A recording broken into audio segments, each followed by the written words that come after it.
அம்மா ஸ்கூலுக்கு போன லேட் ஆயிடுச்சுமா. காசு கொடுமா, ஏதாவது வாங்கி சாப்பிடணும்.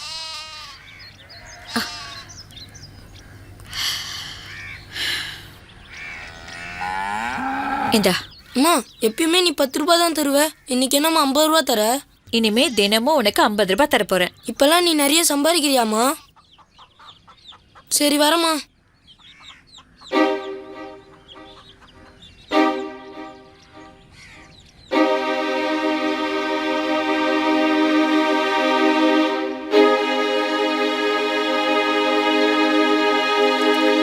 மா என்னப்பா? யாருமா என் ரூம்ல அந்த பொண்ணு?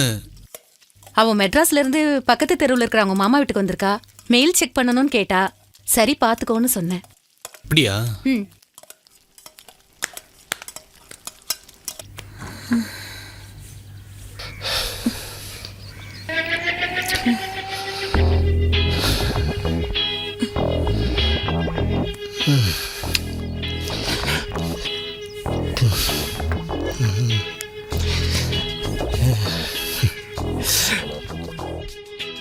என்னையா என்னமோ இன்னைக்கு புது பொண்டாட்டிய பாக்குற மாதிரி பாக்குற?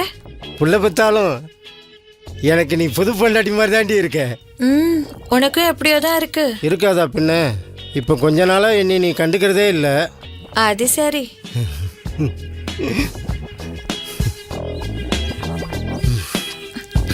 விடுங்க, கையை விடுங்க.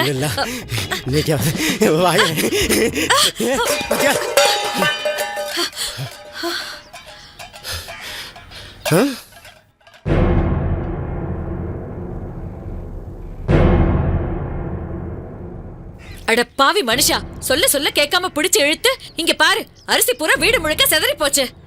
வீட்டில் அரிசி செதறனா வாரிடலாம், வீட்டில் உள்ள பொம்பளை செதறனா அந்த குடும்பமே நாசமா போயிருண்டி. ஏண்டி இந்த நகையெல்லாம் அந்த பண்ணையார் பையன் உனக்கு கொடுத்தது தானே? இந்த பாரு, பையனை நான் வச்சு காப்பாத்திக்கிறேன். நீ இந்த வீட்டிலே இருக்க வேண்டாம். போடி போடி, எங்கேயாவது போடி. போ போ, என் மூஞ்சில முடிக்காத. போ, உன்னை மாதிரி பொம்பளை இருக்கவே கூடாது. போடி போ, தெருவில் எப்படி தொலைஞ்சு போ, தொலைஞ்சு போ, எங்கேயாவது போ.